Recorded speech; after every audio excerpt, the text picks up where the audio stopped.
A los maravillosos años 50, Puerto Rico se convierte en una colonia postmoderna, la época del rock and roll, la vacuna contra la polio y el nacimiento de dos monstruos.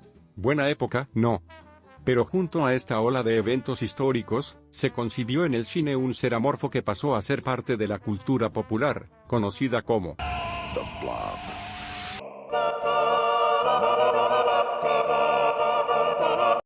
Ya sabes, esa película financiada por una casa productora religiosa, con la esperanza de conseguir algo de efectivo después de haber promulgado la palabra de Dios gratis. Dependiendo qué versión veas, el origen de The Blob, en 1958 es de origen alienígena, mientras que la del 88 nos revelan que es de origen humano debido a una falla.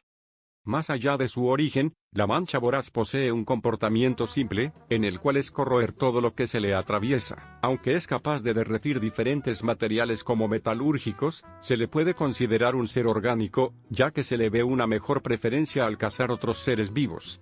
El único defecto por el momento mostrado en esta cosa, es el hecho de que no aguanta temperaturas bajas. Es como si se tratase de un animal de sangre caliente, además de que al estar expuesto a temperaturas frías, su materia se contrae y congela.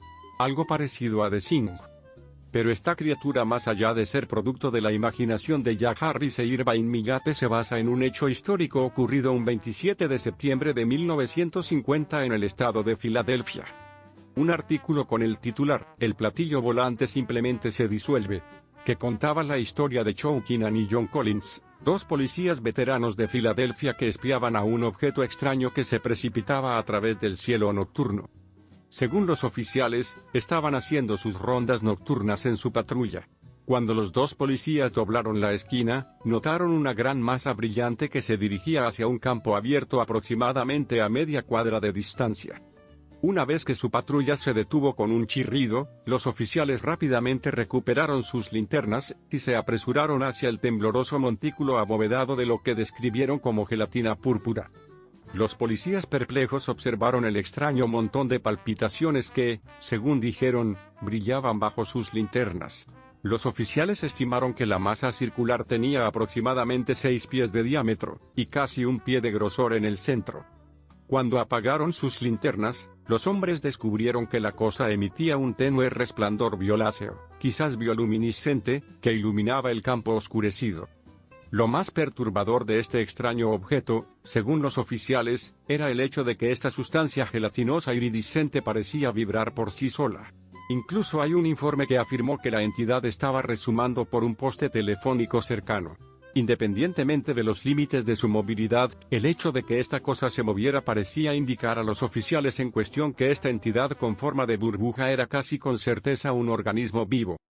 En este punto, los dos policías, temiendo que nadie creyera su historia, llamaron sabiamente por radio para pedir refuerzos y en cuestión de minutos, el patrullero James Cooper y el sargento Chouku llegaron al lugar de este extraordinario encuentro cercano.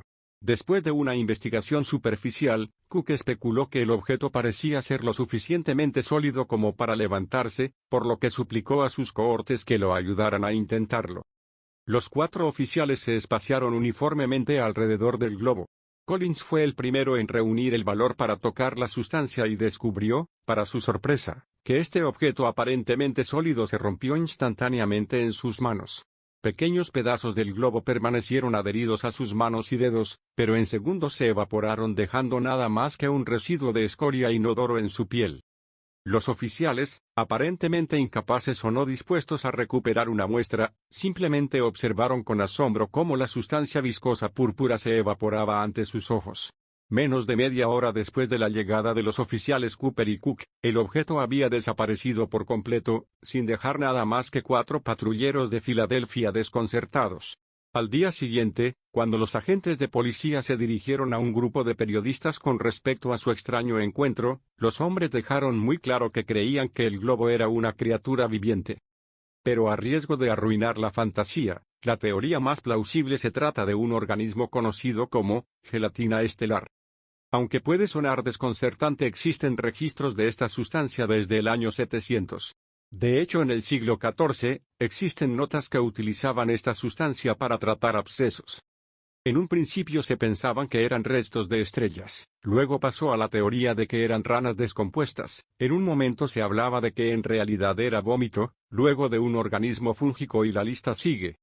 Pero la realidad es que se trata de todos a la vez. De acuerdo a la comunidad científica, engloba a este fenómeno a los residuos de distintos animales, ya sea esperma de ciervo, huevos de algún anfibio, o guano.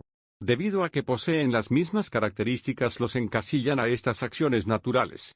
Aunque existen varias teorías, la comunidad científica no ha despertado el suficiente interés, y aparte de no contar con recursos para mantener un estudio de investigación sobre este fenómeno.